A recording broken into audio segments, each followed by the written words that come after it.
Hello, I'm here with Dr. Heather Venable, Associate Professor at the U.S. Air Force Air Command and Staff College. Heather, welcome to The Hague. Thank you, I'm excited to be here. We had a wonderful conference today in which we discussed multi-domain operations, MDO.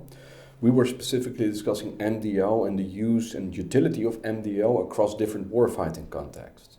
But you raised a number of problems, conceptual problems, practical problems with MDO. Would you care to elaborate? Well, I think that multi-domain operations as a concept is here to stay, and I think that it solves a lot of problems that are very important, especially the challenge for the U.S. and its partners of how we fight outnumbered, which has been a long-going problem, but now it's how we fight outnumbered at a greater distance. And so I think that multi-domain operations is wrestling with a huge and important problem, and it's one of the key problems that we need to be thinking about. But it's also become kind of a catchword for anything about future warfare. And so I think we need to really hone in on what is it that multi-domain operations is solving, instead of just using it as a catchphrase for anything related to future warfare. And so when you look at how people are talking about it, you see a lot of different approaches. And then when we're trying to learn lessons from Ukraine, really what's happening is that everything becomes multi-domain operations. And I think that some people are seeking validation for the concept because we want to go forward with it, but we have to be very careful about if those are really the most important lessons from Ukraine or if there are other ones that we can also really focus in on. Excellent. So we need to be clear in our language. We need to prevent Babylonian confusion. It's time to go beyond strategic ambiguity of the concept. And we need to apply it to particular contexts to see whether MDO works. What particular problems do we want to solve? And how are we going to go about doing that? Do you see other problems? Well, I think that there was a huge intellectual revolution that occurred in the U.S., which resulted in maneuver warfare. And I have been critical of maneuver warfare, but on the other hand, it was trying to really wrestle with the challenges of the problems at the time. And I think that when we're looking at multi-domain operations and how maneuver warfare has been incorporated into it, I think it has been in a more superficial way than the original iteration of maneuver warfare and air-land battle. And so I really think that we need to wrestle with terms like windows of superiority. That's a huge part of this concept, that we're going to be able to plan and then implement everything in a synergistic way and create localized short-term windows of superiority. But if no plan survives first contact with the enemy, then how can we actually do that when we especially have these various domains, some of which have very, very long planning cycles, but yet we need to operate very quickly, and as we've seen in Ukraine with the faster and faster speed of war. Okay, so what does that imply then? What does it require? Better training, more education? What are you talking about? So I definitely think that realistic training is one of the key aspects of it. We don't have a lot of real world experience. I think Ukraine has that experience that's been honed in really difficult situations. So I definitely think we need to be practicing our concepts.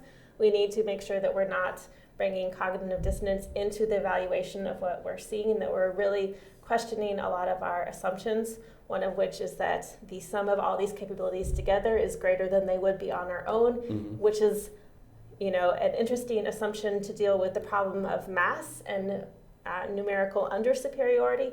But again, all of these assumptions that we have put into things need to be questioned carefully because there's too much at stake not to. Excellent. So that entails exercises, joint exercise, integrated exercise. You work in professional military education. What does it mean for professional military education? At what level do we need to start training professionals in this multi-domain context? Well, it's interesting. The Air Force went towards a multi-domain specialization a few years ago. Now it's sort of cut that career field loose and instead has tried to implement a joint air operations planning course for all Air Force officers going through intermediate level education. So that would be our majors.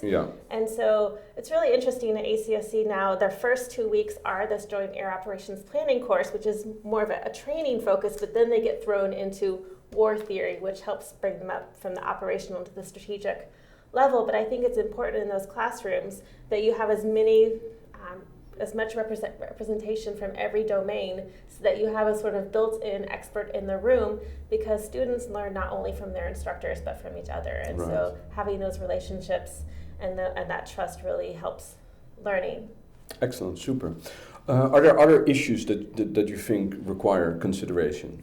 Well, looking back at the Army's 2018 doctrine, I know they're working on newer doctrine, but I was interested to think about artificial intelligence, because we've seen so many leaps forward this year in terms of talking about ChatGPT and large language models and other things like that. Mm-hmm. And so we heard some other panels, however, that were more critical of what we can expect from technology. I think Michael Horowitz's concept of thinking about sort of short, middle, and long-term timelines and which one we want to prepare for. He argues that we can't prepare for all of them, in which case, the sort of the real-world training right now, the baby steps that we can take are very useful. But I think for the complexity of these multi-domain operations, that the better that we can kind of get ahead of the artificial intelligence problem while thinking about also the